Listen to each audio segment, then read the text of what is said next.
How's it going, everybody? I'm Calum. I'm here with Kaegan. Here with Jay. Kaegan, what you laughing about over there, buddy? Yeah, okay. Just continue. Welcome to manual breathing. You're blinking automatically. Probably not anymore. Now you're probably blinking manually. Let them know. Your tongue fitting okay in your mouth? Probably not anymore. Are you breathing manually? Because you should definitely stop, because the coronavirus Oh. is gonna get us all. Topical. And while we're talking about manual breathing, welcome to manual breathing. So we were talking a little bit about coronavirus. I'm sure everybody listening isn't completely overwhelmed by What's the that, news. Calum? Oh, what's coronavirus? Oh, well, I'm way too ignorant to properly say. Wow. Just get your gun ready. Just complete professional. You continue, Calum. You know what really sucks are Dr. Pepper nose burps. Yeah. Man, those really get up there. Not that I'm drinking Dr. Pepper. All those spices just all up in there, dude. Dude, all 23 flavors? Yep. They should come out with a Dr. Pepper with 24 flavors. What I'm saying is that I find it really weird that people wouldn't like Dr. Pepper. Because there's 23 flavors. You specifically can't name 23 flavors. Whoever you are right now, name 23. You can't. Strawberry. Grape. You really want to do this for 2 full minutes? Cinnamon. So that you can't name them? Nutmeg. If you say you don't like Dr. Pepper, you're a liar because you like one of those 23 flavors, alright? That's just facts. Yeah. What if you're just somebody who doesn't regularly consume soda and you're just like, soda's bad now? Those people don't exist. Do you like diet? No. So, for those of you guys who don't It know, tastes the same. Kagan drinks soda. He's He's a very healthy man. He's a very lean man. He's a good-looking man. Disagree. healthy is a better term. His soda habit is ridiculous. I mean, His sugar intake blows my mind. if it was on the Welcome to the Shame Kagan's Diet podcast. If the amount of soda he drank was all alcohol, we'd be having an intervention right now. Yeah. Absolutely. Yeah, But because it's soda, Kagan, keep living your best life, buddy. yeah, good times. Well, I guess we totally shifted away from the coronavirus. I guess just stay safe out there. I don't want there to be a bunch of fear. I'm very ignorant on it too, Yeah. but I also know that it's not killing very many people in their 20s and 30s. You want a real stat that'll probably scare a lot of people? Yeah, sure. Apparently 40 to 70% of the global population is supposed to be infected by next year if it continues to progress at this rate. Yeah, and then guess what? 40 to 70% of people, or sorry, let me adjust. 35 to 65% of people will have then lived through the virus and been like, oh, remember that one Well, time that's I had 5% you just said will die. 5% of the That's population. it. That's horrible, It's man. only That's a ton of 2% people. that has died currently. I think we watched In the words I of, watched yeah. a John Oliver thing. I was just gonna bring up the John Oliver bit. I saw him. and he said the current statistic is like 2%. Yeah. Yeah, 2% dying of it. Yeah, And it's which all- also he had a whole bit talking about how Kagan, 2% is a lot of freaking people. It's a lot of people, So- and a lot of people die from the flu. Are we gonna be scared about the flu now too? Yeah, 2%, man. yeah, we should definitely be afraid of the flu. It's Go get your flu shots. I've never had a flu shot. Drink There's your a milk. you're also not somebody terminally ill, not terminally ill, somebody with pre-existing conditions or the elderly. And I just feel like we shouldn't be like, sometimes they'll die. Sometimes that's a people bad die. mentality We don't stop driving cars because it kills a lot of people our age. But what if you're just somebody who could just go shake hands with elderly people, and no, you're just killing them when you do that. I'm not really around a lot of old people. How many old people are you around? I'm just saying it's too much power for one man. I'm just saying that a lot of people are scared that shouldn't be scared. And I say this because I was trying to help a man and his 2-year-old son find hand sanitizer, simple hand sanitizer at the store I work at. And there was none in the store. 0 was in the store. And that's insane. All these people that are 20-something years old are freaking out I better get hand sanitizer to protect myself. And now this 2-year-old who has a weak immune system and is susceptible is in trouble because you decided to be insane. I think the analogy that John Oliver used at the end of his bit was the best. I can't remember what he said on the positive end. He said something like, "Oh, you definitely shouldn't be out there just being like, it's okay," and just licking poles on like public transportation, something like that. He said, don't, if he's like, there's two extremes. If you are gargling bleach, because that was one of the, I was on the news. They said that certain people are like suggesting to gargle bleach that will kill the coronavirus. Totally just trying to mess with people who are afraid. And if you're doing that, you're a bad person. But don't gargle. If you're gargling bleach or you're licking poles on public transportation, you're on the wrong side of the spectrum. Find a nice in between. Find a nice in between of fear and not freaking the hell out. What I think is hilarious, I'm just trying to imagine you and that father and son like sprinting down the aisles, and like you get there and it's like you're like, "Sir, there's no hand sanitizer," and then the kid just like looks up at his dad and he's like, "Daddy, am I gonna die?" And he does that dad thing where he gets on like one knee and he's like, "Son, listen to me. We're gonna get through this, okay?" By getting bleach, and you're gonna go home and you're gonna gargle it like the good son you are. I want to tell By you little 10-year-old. Jay mimed that whole thing, and it was so fun. We should plug our handles. Our Twitter handle is @ManualPodcast. How we secured that, I have no idea. And then you can email us at manualbreathingpod. Have we checked our email since we've made that? I think I've checked it a few times. Maybe. Either way, Calum will answer any question you have. Literally, message him anything, and he'll answer question. Anything. Or we'll bring it up on the podcast. Give me your physics homework. I got you. Yeah, do it. And then also, we have a Instagram, also at Manual Breathing Pod. You can see me Photoshop Bigfoot into Jay's chest hair. Oh yeah, check out that new post. Totally revealing.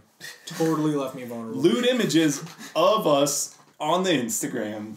Check it out. Well, just to clear, the Instagram is Manual Breathing Pod, and then the Twitter is Manual Podcast. Okay. Yeah, they're different. Okay. I can start with my story, if you guys are cool with that. Yeah. So, totally using my friend for content, but he approved it. He said it was okay. Oh, you asked permission? Yeah, of course, because it is deeply personal stuff. That's awesome. This is the story of my friend's identity getting stolen. My buddy got his identity stolen by his father. Even so the less thing is... No, Luke. I am Luke. What does that mean? It doesn't say Luke. Your father. I get it. A little bit of backstory. I come from a casino town. It's right on the border of Nevada, and there are a lot of casinos in Nevada, a lot of gambling going on in my hometown. This friend's dad became a pretty consistent gambler over the years, from what I understand. And his, yes. Consistently good? Oh, damn. So he had to take out a lot of loans to feed what inevitably became a gambling addiction. He was taking out these loans from friends and eventually from banks, and it piled up very quickly. And he was reaching this, I think it happened over the course of years, from what my friend was saying about it. But eventually, it got to the point where he wasn't able to get any more loans out under his name. Or maybe he just decided to be a bad person, but... what he did was took out a $20,000 loan in his son's name. No. His son had that good a credit? That was no joke. That was my initial reaction. I was like, dude, this really sucks. But like, what's your credit score? Like, give me some tips. Yeah, like, oh my god, you sitting at like an 850 or something? That's amazing. Yeah, I know. Like, it really made me question, like, can I just go out and get a $20,000 loan? But this is really bad for my buddy because he's a financial advisor. Oh, Taking out a $20,000 loan when you don't need one isn't really the best look. Especially when there's like legal handlings around it and just discussions like that. I would financially advise against that. So, where's Jay's taking out $20,000. Jay, get your business degree, man. Get that right now. So what would you guys like advise my buddy do in this situation? Like confront his dad, right? I mean, can't you do something legally? Like, be like, hey, that's not me that requested that. I see what you're getting at, but I mean, let's say like you love your dad, and I mean, I don't know if you'd understand. Like, I don't know if he grew up kind of getting this kind of behavior from his dad. Yeah. Like maybe it wouldn't surprise him to see his dad do that as much as it would surprise my dad to be like, hey, I just took out 20 grand in your name. Hey, by the way, you're allowed to take out 20 grand in your name. Yeah. Well, not anymore, They obviously. weren't like... I never heard of my friend talking about his dad in, like, some extremely positive light or something like that. But never is something to make him assume something like this would happen. Yeah. So, obviously, the reaction is, oh, I'm going to confront my dad. Until your dad sneaks out of the bathroom window and runs off. Wait, so he was like, Dad, I need to talk to you. And his dad was like, yeah, sure, I just... Gotta take a leak real quick. Be right back. Gotta make the trip to Walmart real quick. Be right back. His date with his dad went horribly. No, it didn't happen during that. I think it happened when him and his mom were alone at home. But his dad ran off and fled the state. And they were trying to track him at this point. And it kind of began... I think my friend almost got too much of a kick out of, like, the cat and mouse game that came of this. Like, you know, like, chasing somebody down, like, gets you that adrenaline running and whatnot. And I think he was enjoying, like, a kick out of it, because he was just, like, tracking where banking fees were coming from. But my friend, found out that he was staying in California in a hotel. And they figured that they would, like, drive out there to talk to him one-on-one. They didn't want to bring the cops into this unless they had to.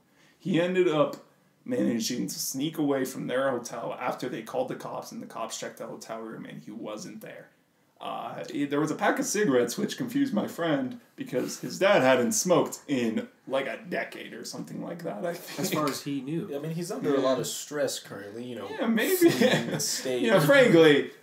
I would be okay with him taking out cigarettes instead of taking out another $20,000 loan. So he fled the country to India. The dad fled the country to India. What? Wow. Yeah. What made him pick India? Because he's from India originally. Oh. There are immigrants. So he fled back to India and is living with his mom, my friend's grandma, in India now. Like right now? And like, apparently, yeah, right now, as we speak.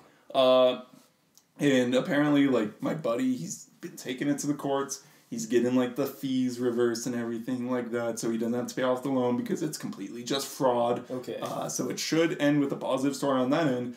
But just, like, the scumminess of this side of the family, from what I understand, they were just kind of like, listen, just drop it. Just drop it? Just forget about it. Like, his dad's side of the family was just trying to get in. And, like, they have money on the dad's side of the family. They were giving the dad loans up to a certain point, but they cut him off after, like, only so much. I don't know the numbers on that. But apparently his dad's side of the family was just trying to tell my buddy, drop it, and my buddy was saying, oh, well, like, are you going to help pay it off then? Are you guys going to pay it off for me? And they were just kind of like, sure, just drop it, though. Just trying to chase after the dad. So it was like, they weren't giving him, like, a decisive answer on it. Just completely avoiding the question. Yeah, like, we'll figure exactly. I think that it was something like that. We'll figure out that you need to figure it out. But, yeah, I don't think, even if he filed charges for, like, the arrest of his dad, which I'm pretty sure he would be arrested if he re-entered the United States now because he committed fraud. They probably would have arrested him in a state and given him back to Arizona, but in a different country, they don't care. Yeah, they don't care enough. Yeah, so that sucks. This dude's just gonna keep living his life back in India. Abandoned a wife too, which is super scummy. How many people in the fam? 3 of them. Yeah. Luckily, both high school graduates at this point. Both of them one of them is in college, one of them's graduated, has a great job and whatnot. Well, but it's just so scummy. I just can't imagine, like, a family member doing that. Right? You know, I mean, people... Even one you're, like, not too close with, you still can't imagine them pulling something like that on you. I feel bad that I'm missing some of the details in this story because it is my friend's life, like a life experience on his part. But I think that it might have come down to some of his dad's like business failings were occurring too. And that's why he got into gambling to try and like kind of make up for that. And that's where it kind of spiraled from. But like, my friend's got a decent job. He could have helped in some way. And his dad never asked him to help. Instead, it sounds like he let his pride get the best of him. Well, and he ended up going down with that instead. Yeah. Which pride is way less prideful action to just, abandon your family and flee to a foreign nation out a bathroom window. Well, it reminds me when I went to Las Vegas for my 21st birthday. Yeah. And I obviously I had never gambled before. I wasn't able to. And this is the first weekend we're there for an entire weekend, my whole family. And I don't know, man, I just feel like Vegas kind of does this to you. I feel like they just want you to come back forever. Because I won like $240 and over the course of two nights, maybe not a lot. I wasn't like, throwing down like bands or anything like that. I was just playing some modish, like a couple 20s here. It's easy to lose it. Well, I won 240 and I felt good. Actually, I'm a winner and I lost nothing, Calum. You dunce. Easy to lose it. Well, apparently not. I tried. Maybe his dad, your buddy's dad, should just be better. That is true. Well, the day we left, we checked out of the hotel.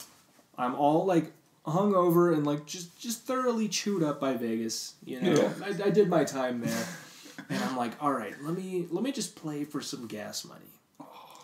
And, this is the last hand before I leave, and I throw down $240. I played 3 hands and lost $60 just like that. And I just kind of like looked at Vegas as a whole, and I was like, "This is really how you're gonna let me leave? This is really how you're gonna spit me out? Apparently, you don't want me to come." Oh, but I will. So yeah, my whole family, they come from this casino town. And my dad, I asked him recently, like, do you ever feel bad working in a, like, business that kind of, can ruin people's lives?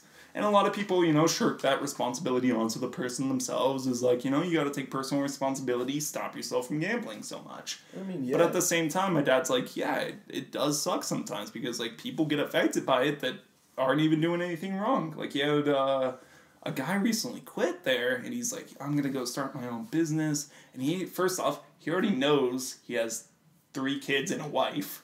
His wife quit the place too, apparently. And they're just dropping, like, thousands at the bar. Like, on gambling at, like, slots and whatnot. And they're just losing bank, and my dad's just like, I want to cut these people off. And he eventually did after a certain point, but that's after, like, thousands. You can't just go like, oh, you can't spend $400 here. That's his job. Yeah. So, like, it sucks. You see people's lives get ruined, and you just gotta stand there and watch them. I've heard stories of people, like, staying there for days. My brother actually used to work at a casino, but as, like, an art director. So he was separate from the actual gambling part. He was there creating, like, the signs that the casino would use. And he would tell me stories of, like, him walking in for a shift. There'd be a guy sitting at the table. He'd leave for his shift. That guy would be there at the table. Yeah, he'd come back the next morning, and that guy would be there at the table. Oh my gosh. Like, the best thing you can see there at those casinos growing up was seeing, like, some old people there. Because at least they're done with their lives. Like, they're just sitting there waiting to die. I'm not joking. Like, these people sit there waiting to die, just killing their retirement funds every day. Okay, but the young people, it's fine to go to a casino and die, but when I say coronavirus should kill people, then you're like, oh, well, I mean, people are still people. One's a little more voluntary than the other. I'm just saying. All right, so that's enough of me rambling about gambling. Sick rhyme. Whoa. This MF's spin bars, man. Bars. Bars! Gambling rambling. And you just clipped our mic. And, I like to see the good in people. His dad did a very bad thing, and if the stars align and they can somehow recoup their relationship or something, or if not, if that's for the better, then so be it. You're a good man, Jay. You are a good man. But he Jay. definitely wants to never see this man again in his Oh, I life. see. he hates him now. He's like, what a tool. Stole $20,000 from one of his kids. Yeah. The way you're explaining it though is like your friend's like just like casually kicking a can, like, oh darn. Oh darn, $20,000. 20. Yo, this guy's got a good job. Okay. Good for him. He advises people's financials. It's a great job. Yeah. Great job for somebody who gets their identity stolen. Why would you trust that? No. About to make him lose his job. You get a call from him. It's like, Hey, what did you do? Calum, I lost my job. Care to explain? Someone said something about breathing manually. Are you still doing that, by the way? Are you still breathing manually? Still breathing manually. We had a treadmill back. Yeah. Have you purchased HelloFresh? No It's free good that advertising you this time. haven't. It's good that you haven't, because we're not sponsored by them at all. Welcome back, guys. So apparently I'm in the minority about In-N-Out. Oh, wait, no. Hot take for the episode. In-N-Out is terrible. In-N-Out sucks. It's not good. In-N-Out's That's it. great. What? That's it. I don't But get to- you can't argue. No, you with can a hot say take, you can Bob. say it's great. Say it's great. It's great. Cut it. Well, now you forced him to say something. Jay was about to turn that into a bit, but that's a hot take for the episode right there. Jay, if you want to turn it into a bit, you can turn it into a bit. Okay, so my story, I'd like to divulge a little bit into the immaturity of being a kid. Kids are immature, honestly. Kids I've are noticed immature. that. dude. Whoa. So mature. Hot take. Grow up. Kids suck. But growing up, I went to school like everyone else, and yeah, right? And let's not say everyone else. First world. Not everybody can get an education, Jay. That is Watch your privilege. unfortunately true. I do have a educational privilege. Check your privilege, Jay. You should check that at the door. Continue. So okay, my both my parents, they had a similar schedule. They'd leave for work really early, maybe like 5:45, 6 a.m. for work, and they'd get off and come home through traffic 6 p.m. Yeah. And so obviously those aren't quite the hours of school, and I was too young to be home by myself, so they used to take me to like a before and after school program. A lot of kids did that. It's totally fine. I'm not special, and neither is any Gen Z person. There you go. Stop right? trying to be a special Callback. snowflake, Hold. you privileged monster. So, but you know, that is a part of my life that they made the days long. I would get to my before school program like at 6 in the morning, 5:45 sometimes. Like they would like literally my dad would be taking me to the school to drop me off, and the before school program person like was walking to the door with the keys to unlock it. Like, oh, you're Your dad here. just like, take him already. I know, right? I'm running late. So, obviously, what do you do at a before and after school program? You play games, you do Drugs. activities and things like that. Drugs, probably. You work your way up the hierarchy. Yeah, they kept daring you to do drugs. And so, All those horrible teachers at the before school program kept daring 10-year-old me to do drugs. There was a teacher in my high school who went out and smoked with the kids during his lunch. Listen, He didn't dude, provide cigarettes, but Every high school has that. like, Continue, well, Jay. if you're gonna do, You're not he's like, special. well, if you're gonna do that, you mind if I get a light? And so before and after school programs are very popular, and so what do we have?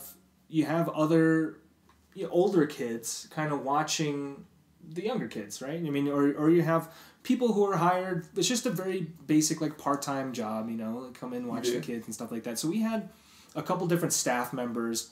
We had the head staff, and then we had the younger staff that were older to us. It seems, when you're a kid, and by the way, I was about like 10 or 11 years old when this happened. Maybe 12.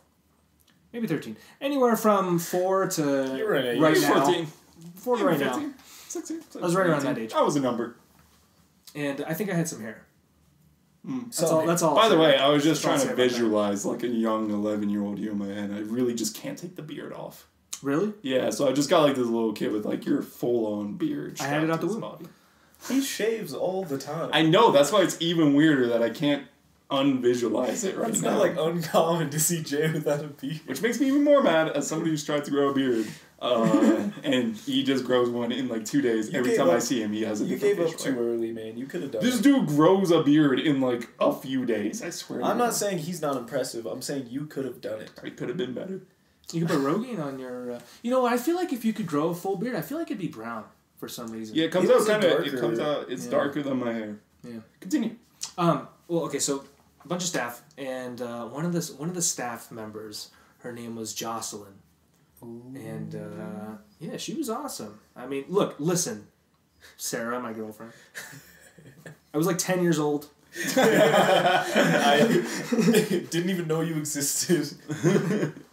I'm sure I was dreaming of you one day. You were in my dreams, but for right now, there was this lady named Jocelyn. She was one of the... and she looked...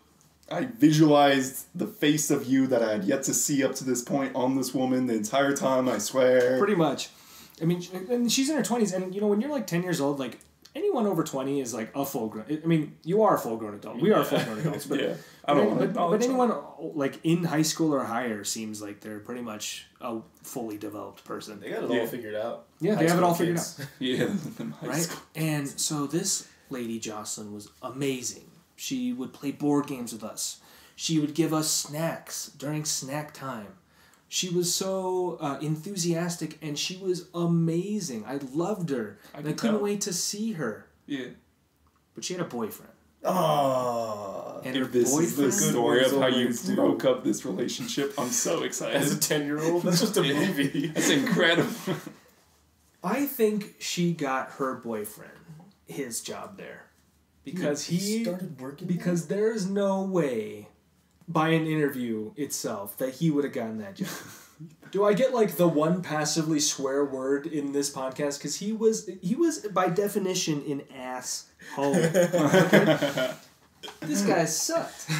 Anyway, no. Okay, well I can back that up. I mean, look, I'm sure he was fine to anyone around his age, but he just was kind of like a know-it-all. I mean, he kind of had this. He had to prove that he was better than us 4th graders. 10-year-old kids. He had to make sure he was better than us 4th and 5th graders. I got this mental image of you guys just like playing basketball with him and just dunking on you guys consistently. Any board game we play, he was like super strategic about it. Any outside game, like if we played like dodgeball, like... his throws would, like, hurt. like, you don't need to throw... Like, a kid is running, like, maybe, like, 1 mile an hour. You don't need to, like, throw, like, a 90-mile curveball. Like, at him. Try to, like, sweep him off under his legs. And so he was kind of the opposite of Jocelyn. In every way. And so I was really upset. I was selfish. I was angry. I was an angry little kid. And I said the word wrong. Jeez, man, what a garbage person. You know, you can have your privilege back. Because it's not much. Because frankly, you need it. Okay, so the reason why I mentioned this guy is because there was a particular day that he really showed his true colors. And that day, I don't know if I became a man or You're a simp. Or lost the ability to become a man. You're a simp. This guy, yeah, probably. I was looking for the word for like the last. You had to look up the word. Do you I could not remember. I'm a bad person. We literally talked about it last time. But yeah, you're a simp. Have you guys heard of the playground game Sharks and Minnows? Nope. So in this game, I'll try to explain it quickly. But in this game, there are a bunch of kids on a line. There's 2 sides. A bunch of kids on one side. And there's someone in the middle, the shark. All the kids on the line are minnows. And basically, I actually have the phrase here. Not that it matters, because I don't think we even said it. But you say, you yell shark attack. And basically, every time you yell shark attack, the minnows have to run across and try to not get tagged. If you get tagged, you become a shark. Okay. And then you help people tag. Sounds like a good time. So basically, idea of the game, you get from one side to the other without getting tagged. If you become tagged, you become part of the team of taggers that tags the rest. So this guy was so good, whatever. He thought he was the best. This guy's like 25 years old and he's playing against a bunch of like 10-year-olds and 11-year-olds. And I mean, he probably is the best. he's he's 25 years old. He's probably quite literally the best best without even trying. I mean, it's a fact. But he was so good that he decided he's like, oh, you know, we would cry foul. He would tag us so easily. We'd try to get to the other side. It wouldn't matter. Like, it only took him like 3 strides to get from one side to the other and catch us. And so we were like, oh man, it's not fair. Like, you're too fast or whatever. You're too... You're stealing our big. girl. You're too... Yeah, Stealing our girl. Go home. No one likes you, especially Jocelyn. She doesn't like you the most. She tells us about it all the time. Yeah. We're not around. You guys should break up. And so, so what he says is, fine, I'll tell you what. To make it a more level playing field, I will put my hands behind my back and only use my legs. That's so much worse. I was imagining he was gonna say like he'll only use his head and we're just gonna start like headbutting the hell out of I thought he you was guys. gonna shoulder check kids. All of them worse than just using your hands. Just be a grown adult and go easier on the children, you monster. He's twice our size. More than And so twice your age. and twice as intelligent because we were like, yeah, that's a great idea. Oh my gosh, this is what we need. Now we can totally kick your butt. And so, It was a massacre. mind you, I want to preface this by saying he already made like one of my buddies cry like in weeks past. Wow. Like this guy, my friend of mine, he was a couple grades lower, so I mean it was more of a superficial kind of friendship, but we're stuck at this thing together, so we're gonna hang out. And I guess he came and like picked him up and tried to like hold him upside down to kind of a scary like, but you're safe because I'm holding you. Yeah. And it made him cry. Oh, And that was it. you You know, just held him like- upside down and he started crying. Yeah, I mean, Very rude thing to do to a 10-year-old. No, it's insane. Well, 'cause it's he, not like, even a 10-year-old. You know, I watch a lot of movie reviews, and constantly in movies, they're always putting like these exaggerated scenes with bullies, and like the critics like usually go, "Real people don't act like this," and then you get some person like this in real life, and you're just like, Oh, they're you know, real. maybe those movies had it right. bring back bowling 2020. No. Okay, so we're playing, and I'm like the oldest of the bunch. It's like me and like people ranging from a grade lower to even up to like 3 grades lower. So I mean, it doesn't take much to tag them. I get past him. Yeah, you do. I get past him because I'm a boss. Because that's our boy right there. That's our Yeah. friggin' boy. I got to the other side, and all my friends got stuck. They started running, and he came up to him. He like, kind of as a standoff, and then they ran back to the line. They're like, "Oh my god, we still can't get over to the other side." Yeah. So some kids tried, and they, he got him with his feet, kicking him left and right and stuff like that. But it's fine. We're all kids. I'm really just imagining him like sweeping your feet out from under you with his legs. Yeah. No, it's fine. Makes They're all sense. kids. They can handle being kicked. And they're all invincible. Yeah, they're under 20 years old. They can live forever. In this one particular moment, I was stuck on the other side, and all the kids were trying to get across, and they're like, "Help us!" And so I thought I could distract him, and so I snuck up behind him, Yeah. and he has his hands behind his back, and in hindsight, I could tell that he could see me out of his periphery, and I was gonna come up and try to like get him to chase me one way so that they could run the other way, and so I creep up behind him. And he sees me, and he turns around, and with full force in his knee, pegs me right in the crotch. Are you serious? Right in I'm the sack. so mad. I want to find this now 30-something-year-old man and just go, oh. At this point, I am airborne. Oh my god. I lifted like that. This was probably literally, and I don't want to use literally like lightly. Yeah. This is like literally the closest I think a real life person can get to getting knocked out of their socks.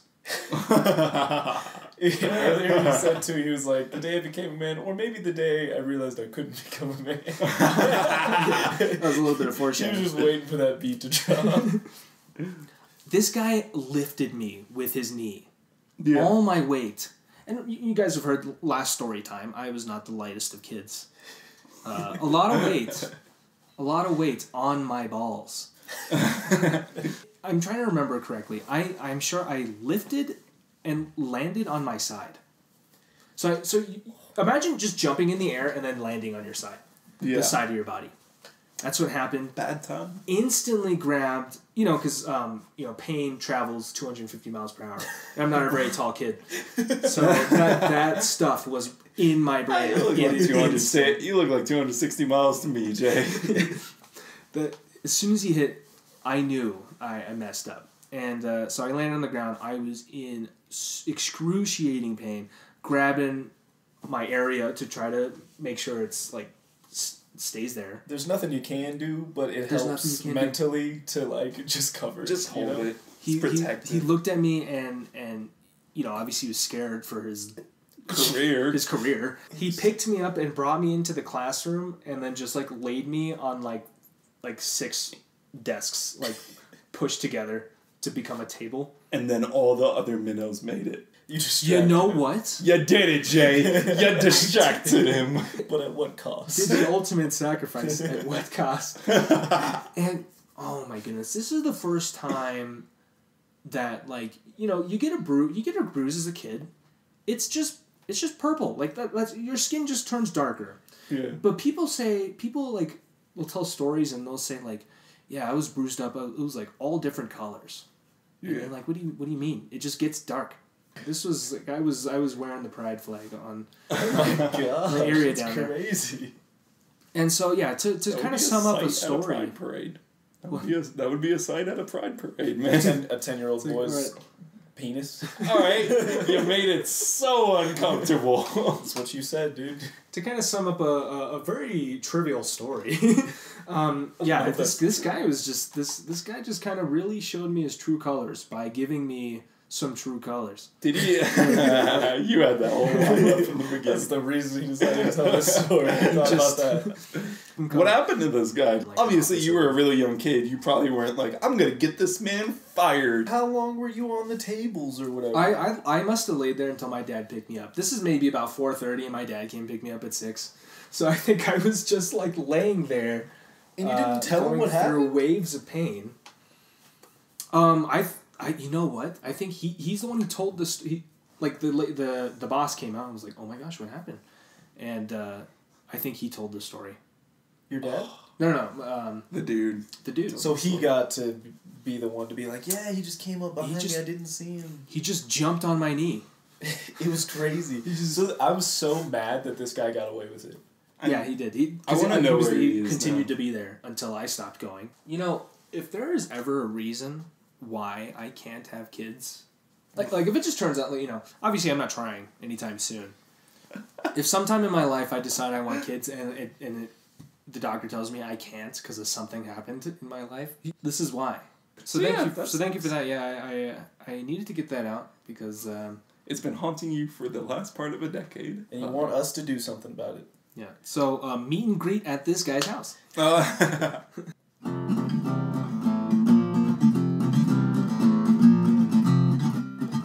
Kaegan, what do you have to tell us today? I have a few options. I almost died at work once. And then I can tell you the story that my family has dubbed the Christmas Eve Massacre. Or the classic voodoo curse story. Voodoo curse. I vote for voodoo curse. Alright. So, I'm not telling any of those stories. But I'm really glad that you guys... It's not. I hate this dude so much. You can't hoard these stories. But anyway, so... I don't care. I don't care. What will make you care, Calum? A curse. I just want to give a few details about my high school life. Now, in high school, my mom taught at my high school, which was really interesting. And I was part of a program that... I was in it for all 4 years. We started out with 300 kids in the program. We ended with 80 kids in the program. I met one of my best friends. His name is Zach. Shouts out, Zach. Shouts out, Zach. Shouts out. Shout out, Zach. Any friend of Kaegan is a friend of mine. And there we go. Zach has one extra friend, Calum. So Zach has one extra friend. And every Wednesday, I would go to his house and I'd watch a TV show that was on every Wednesday. I lived 20 minutes away from the school. It was cool. Like, I really liked the idea of staying in town to be able to, like, not have to wake up so early to go to school the next day. One Wednesday, I go over, we watch our TV show, we hang out, we go to bed, wake up in the morning, and I'm, like, ready to go. I go out when Zach's finally done to start my car. And my car isn't in the place that I left it. And I was like, gosh dang it. Like, we don't have time for jokes and pranks. So I go to Zach and I'm like, hey, where's my car? Like, we have to go. And he's like, what are you talking about? Oh, and I say, where's my car? We have to go. Like, this isn't a joke. And so, I stare at the spot and he finally comes out to check it out. And his eyes get really wide and I'm thinking, maybe he didn't move my car. So he goes straight in, and he's like, Kaegan, I didn't move your car. Dad, we need a ride to school. And he's freaking out. And I'm like, there's no way that my car was stolen. I'm just an idiot. So I just went out to the street, and I was like looking up and down the street. Man, that is some complete disbelief. Like, right there, you're just like, I must be an idiot. I thought I left the doors open, and someone had thought it was theirs and moved everything, but someone decided to steal my car. The car was gone. It was a 97... Wow, I called it a Dodge Gal, garbage on wheels, but now I can't actually remember what it was. Dodge Gal. Why would someone take this? I don't understand. We end up going to school. Thank goodness his dad was there because we would have been late if we didn't get a ride from him. That must have been the worst day of class. Or worst day of school. You just gotta sit there like, is my car actually gone? My car's in limbo. So I go into my mom's class at the beginning of school. Zach is feeling it. He is blaming himself completely. It's not his fault at all that bad people exist in the world. Unless... What? He stole the car. Well, spoilers, maybe the guilt's getting to him. What? So, hold on. I should be clear about that. Zach didn't steal the car. But maybe something comes up later that's like, oh. So, we tell my mom, and my mom spends so much time trying to calm him down and let him know that she realizes it's not his fault. And she's really cool, and she says, Kaegan, I'm going to file a police report. And I'll let you know what happens. So I go to class, and I just live my life like, hey guys, guess what? My car was stolen this morning. No one believes me. My mom had some of my friends in her class. It was, like 100 students at this point. Yeah. So word traveled, and I was just the guy who got his car stolen. After second hour, we had this, it was recess. My Spanish teacher had actually said, Kaegan, you're in trouble, you're staying during this. But she tells me to stay, and then during the time a security guard comes into her class and says, is Kaegan here?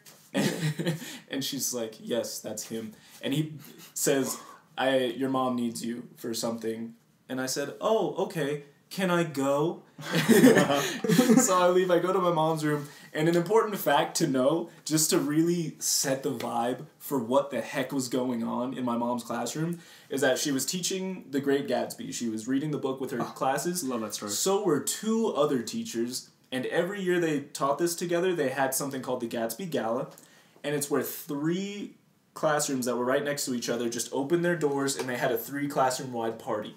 Yes. Wow. Everyone brought a bunch of food and dressed in period clothing. So my mom's dressed in period clothing with like, it was insane just to see her dressed like that. A bunch of students were dressed like that. There's people walking around everywhere. No one's learning anything. And these cops are just sitting next to my mom's desk waiting for me to show up.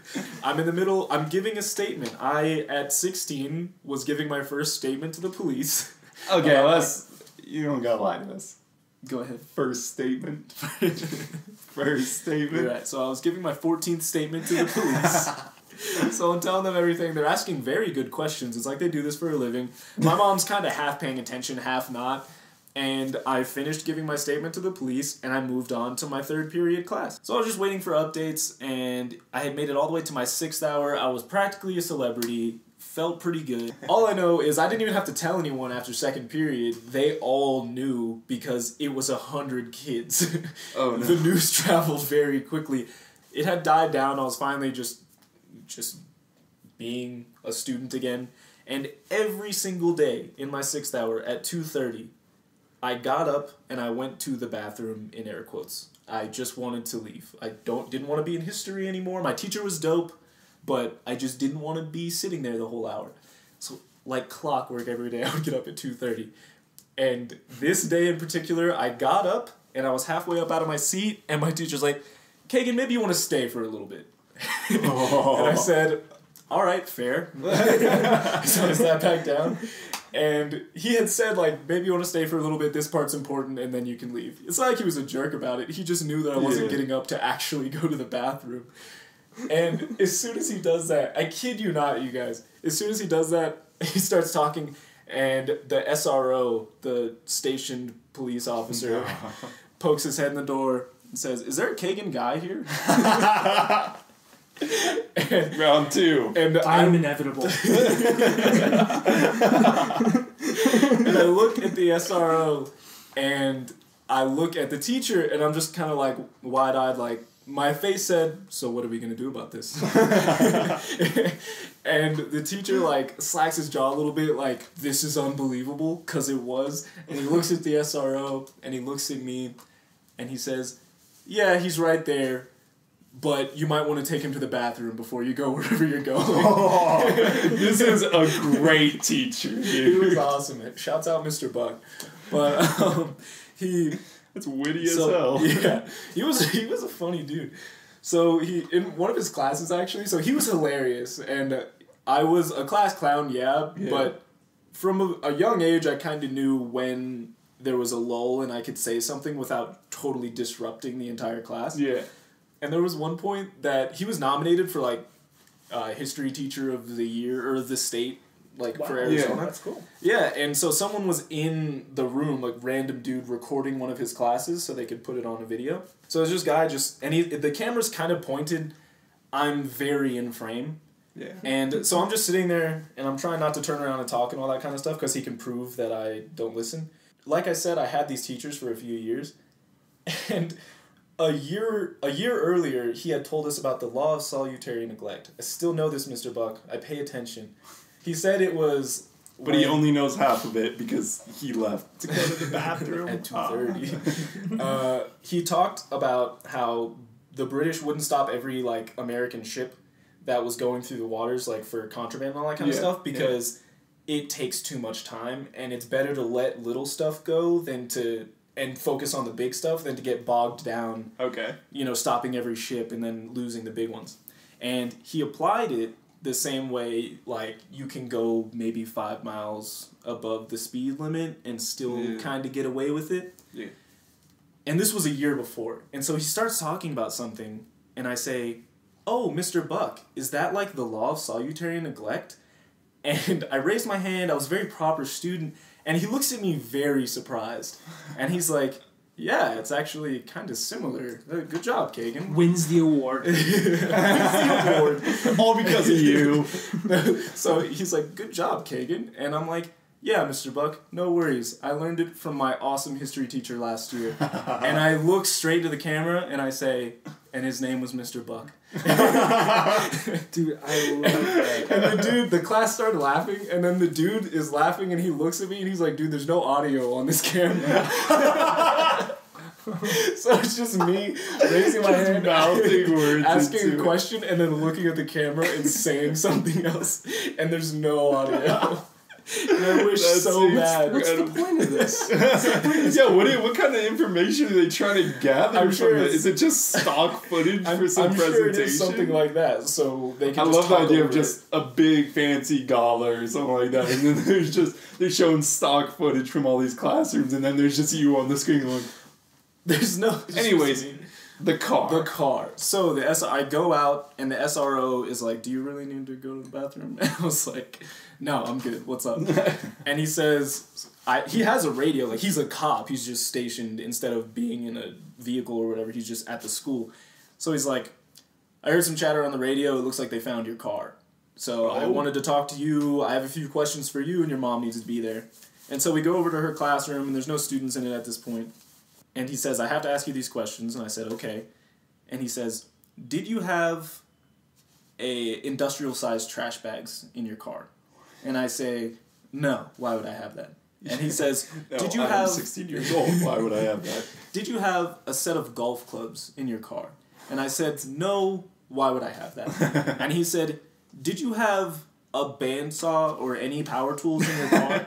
And I said, I'm going to tell you what I did have in the car. And then the cop was like, shut up, I'm literally just doing my job. No, and I said, I'm going to tell you what I did have in the car because I think it's going to be a lot shorter list. I have a football in the back, and there's no point in me trying to explain, but I had a full bag full of like 64 QT cup lids. It doesn't matter. I said, those are the... Story next time. I said, those are the things I had. And he's got this real surprised look on his face, and he says, okay, you need to get down to where they have your car. They said that they have some questions for you as well. And I said, sounds good. So me and my mom leave the school, we go down to this... If you get to keep this bag of golf clubs in there, I'm psyched.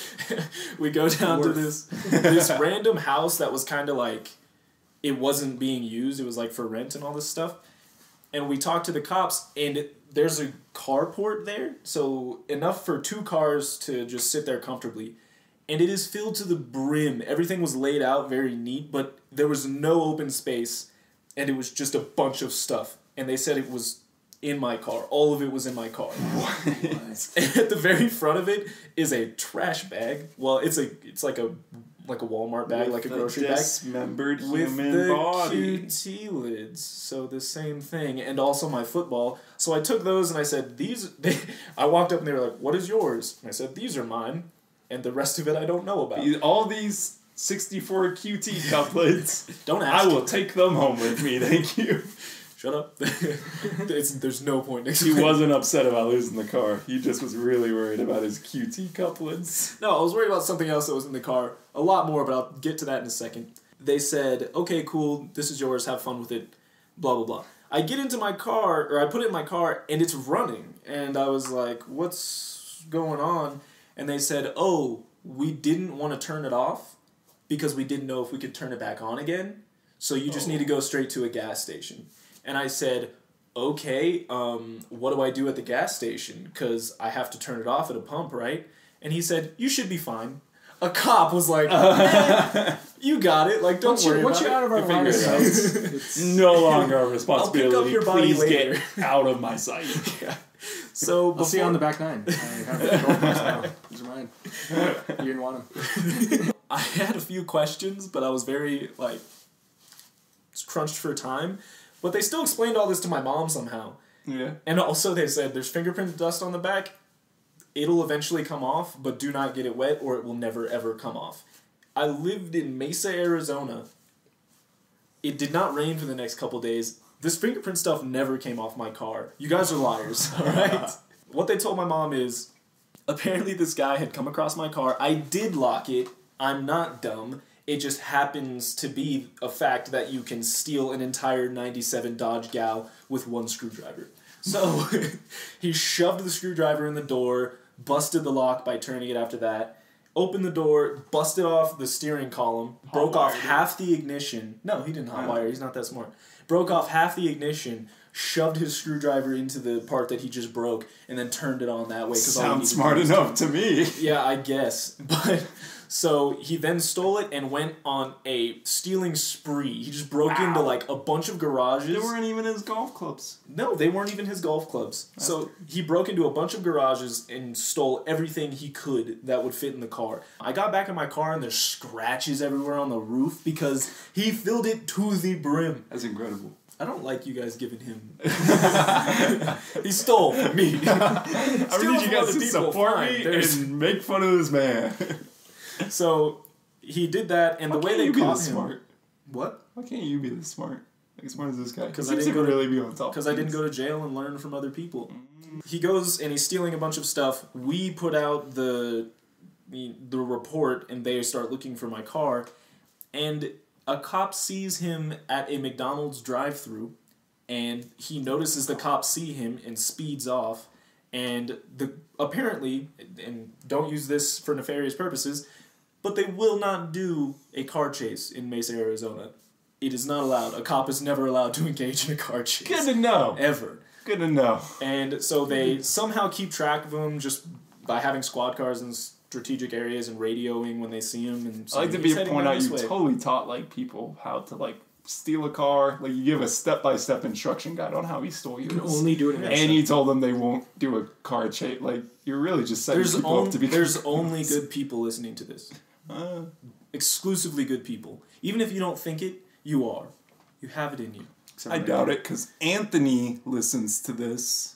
So they track him down and he realizes that there are cops around, and so he pulls into this house and then he hops into the backyard of this abandoned like for rent house. Yeah. He sees the cops pull up, so he jumps over another wall and sprints into an apartment complex. He doesn't live in this apartment complex. I know that because he walked into a house, started trying on clothes, and the owner of the house comes home and sees someone trying on her husband's clothes and screams and runs away. And she goes to the cops on the other side of the street. She's like, "There's someone in my house! There's someone in my house!" And he barricades the door shut, and SWAT is called to get him out of the house. This is incredible. Wow, this escalated. Yeah, so they catch him. And by the way, he was at McDonald's with what I assume was my money because I had about $30 worth of change in my car because I was just putting change in there constantly, all the time. A lot of spicy chickens. And he left all of the pennies in there because he's garbage. All right. And so couldn't even take the pennies off your hands. That's what I'm saying. He goes to jail. They get my car, and I fixed the ignition at some point. I'll be honest, my mom did. I probably had nothing to do with it. Yeah.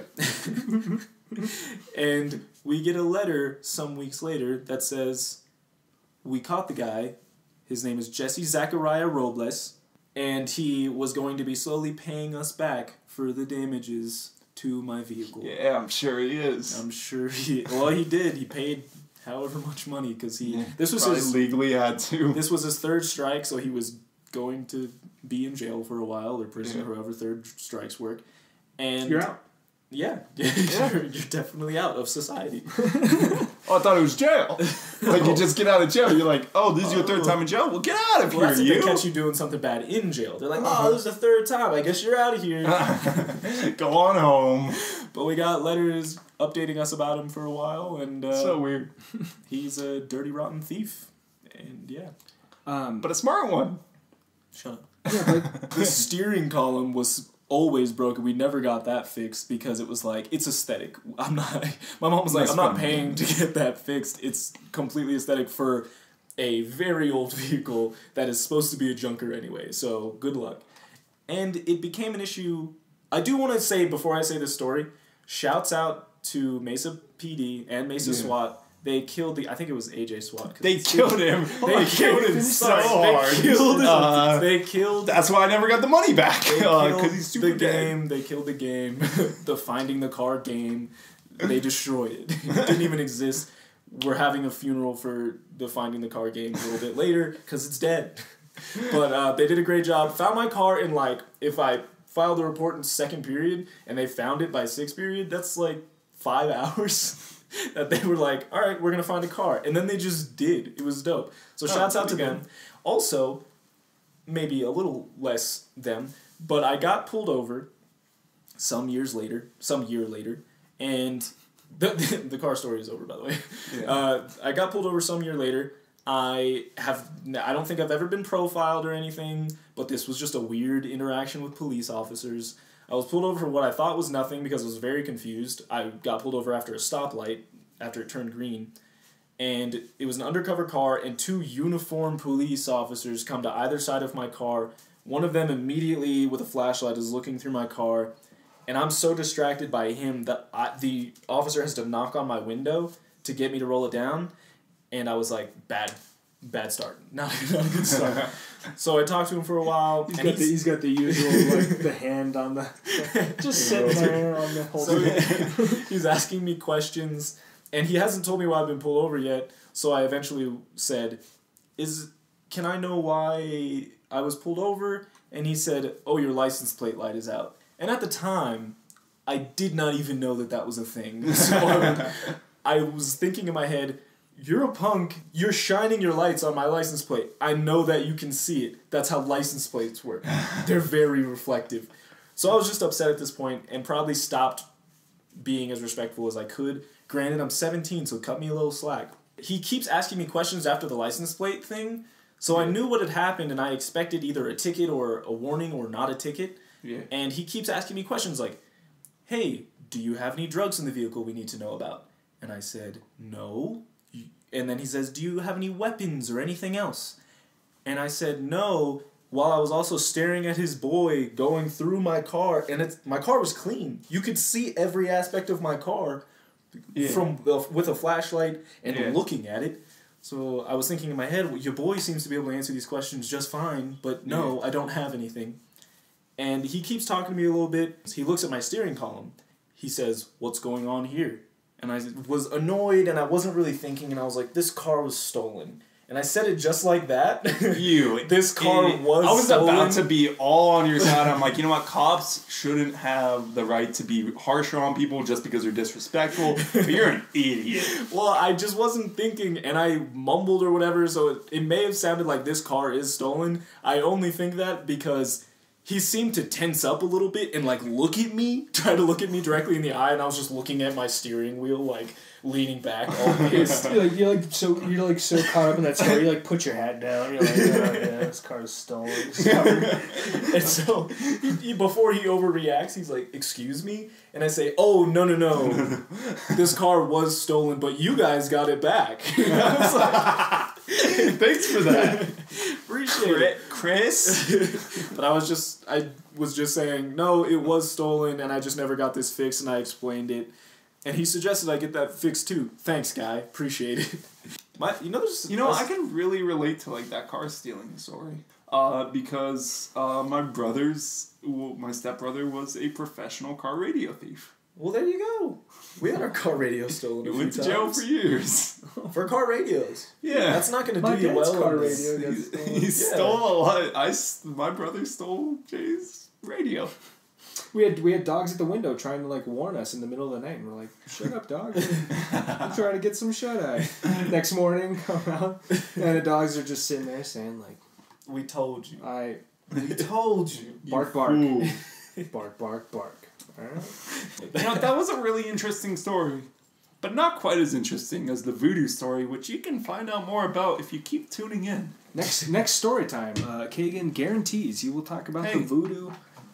And the voodoo story will do a great job of distracting you from breathing manually. Oh. Still breathing there? Hasn't become automatic yet? If it's still manual, maybe you should tune back in and listen to it. It's not one of my best riffs, I'm just letting you know. But thank you guys all for watching. And watching the soundbar move. Peace on, guys. It was fun.